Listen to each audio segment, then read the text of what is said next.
E agora abrimos espaço para um novo episódio do quadro Direito Agrário com o advogado, professor de Direito Ambiental, Pedro Puccini Mendes. O assunto são os desafios enfrentados pelos produtores devido a enchentes, por exemplo, incêndios, que tem colocado muitos fazendeiros em situação financeira complicada. Diante disso, o que dizem os juristas, quais os caminhos legais quando a fazenda é acometida por alguma dessas situações? Pedro Puccini Mendes traz as informações.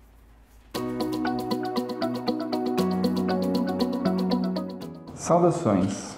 Bom, os desafios impostos pelo clima, pelo mercado e muitas vezes também pela burocracia são sempre tratados aqui de forma muito didática, transparente. A frequência e a gravidade dos eventos climáticos extremos tem aumentado, comprometendo atividades agropecuárias, destruindo acessos, cercas e até estruturas inteiras de produção e armazenamento. E nessas situações o produtor rural se vê impossibilitado de explorar economicamente a sua propriedade e mesmo assim continua sendo tributado. Estamos aqui falando do Imposto Territorial Rural, que tem como base justamente o uso produtivo da terra. Isso é justo? Bom, quais são os caminhos legais para buscar uma isenção, uma compensação tributária? É sobre isso eu gostaria de conversar. Então, o Imposto Territorial Rural ele é um imposto federal que incide sobre a propriedade, o domínio útil ou a posse do imóvel rural. Ele está regulamentado por uma lei federal. Mas o que pouco se discute é que o fator gerador desse imposto está diretamente relacionado ao uso produtivo da terra. E isso significa que quanto maior a área efetivamente utilizada para fins econômicos, cultivo, pastagem, reflorestamento, menor é a alíquota desse imóvel. Isso é feito para estimular a produtividade e combater a especulação fundiária e a menor produtividade desses imóveis. Só que situações em que o produtor não consegue produzir mesmo querendo, por causas alheias à sua vontade, como as enchentes e secas, é justamente aqui que entra essa discussão da isonomia tributária, da justiça fiscal e do princípio da capacidade contributiva. Se não tem riqueza sendo gerada, se a terra está alagada, intransitável, como exigir que esse tributo, que se baseia justamente na fruição econômica dessa terra, seja exigido, Então temos visto com frequência propriedades inteiras afetadas por desastres naturais. Muitos produtores perdem, junto com o prejuízo material, até mesmo os documentos do imóvel rural, matrícula, contratos, SIR, enfim, os documentos antigos, que eram ainda em papel. Em algumas situações não tem nenhum título formal da terra, então isso torna o acesso aos direitos ainda mais complexo, porque vai ter que provar a ocupação dessa propriedade com testemunhas, fotos, comprovantes de despesa, enfim, todo esse processo de regularização até mesmo do capião. Então, sem esses documentos fica mais difícil de acessar benefícios e políticas públicas, e até fazer a sua defesa judicialmente ou extrajudicialmente.